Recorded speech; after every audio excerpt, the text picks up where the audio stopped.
जय श्री कृष्णा। आज मैं आपके लिए लेकर आई हूँ लपसी और तपसी की कहानी। एक लपसी था, एक तपसी था। तपसी हमेशा भगवान की तपस्या में लीन रहता था। लपसी रोजाना 1.25 सेर की लापसी बनाकर भगवान का भोग लगाकर जीम लेता था। एक दिन दोनों लड़ने लगे। तपसी बोला, मैं रोज भगवान की तपस्या करता हूँ, इसीलिए मैं बड़ा हूँ। लपसी बोला, मैं रोज भगवान को 1.25 सेर लापसी का भोग लगाता हूँ, इसीलिए मैं बड़ा हूँ। नारद जी वहां से गुजर रहे थे। दोनों को लड़ता देखकर उनसे पूछा कि तुम क्यों लड़ रहे हो। तपसी ने खुद के बड़ा होने का कारण बताया और लपसी ने अपना कारण बताया।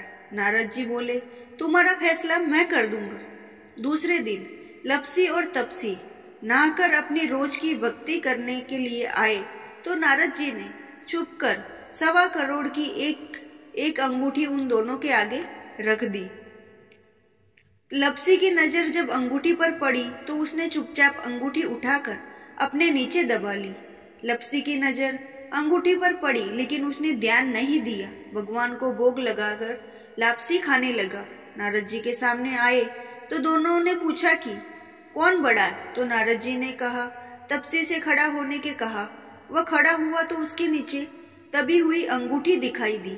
नारद जी ने तपसी से कहा, तपस्या करने के बाद भी तुम्हारी चोरी करने की आदत नहीं गई, इसीलिए लपसी बड़ा है और तुम्हें तुम्हारी तपस्या का कोई फल नहीं मिलेगा।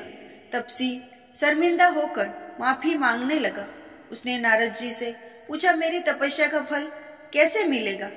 नारद जी ने कहा, यदि कोई गाय और कुत्ते की रोटी नहीं बनाएगा तो फल तुझे मिलेगा। यदि कोई ब्राह्मण को भोज करवाकर दक्षिणा नहीं देगा तो वो फल तुझे मिलेगा। यदि कोई साड़ी के साथ ब्लाउज नहीं देगा तो वो फल तुझे मिलेगा। यदि कोई दिए से दिया जलाएगा तो वो फल तुझे मिलेगा।